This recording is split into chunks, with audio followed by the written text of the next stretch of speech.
বাইশ মাইল থেকে রোডের ভিতরে বাইরে মনে করেন গজারিলে আনতাজি বাড়ি শুরু করছে। ওই যে ড্রামটাকে ড্রাইভার মাছ চাইলো, ছাড়লো না, ওরে বাইরে বাড়াই দিল।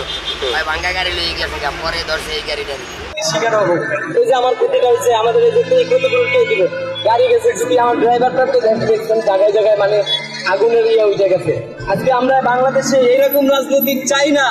সেই রাজনীতি বাংলাদেশের মানুষকে ভবিষ্যৎ অন্ধকার করে দেয়, রাস্তায় বসায় দেয়, এইরকম রাজনীতি চাই না আমরা। কিসের রাজনীতি এটা? রাস্তা বন্ধ করে দেয়, কর্মস্থান বন্ধ করে দেয়, মানুষের রুজি রুটি বন্ধ করে দেয়। এটা রাজনীতি না, এটা মানুষ মারা।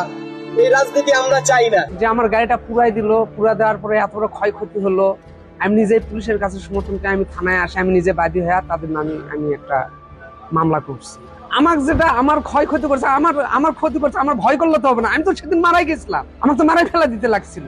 আমি যা কিছু আমার ড্রাইভারের মুখ থেকে শুনছি যে কিভাবে ঘটনাটা হয়েছে, ঘটনার আসলে পর্যবেক্ষণ আমি পরে করছি।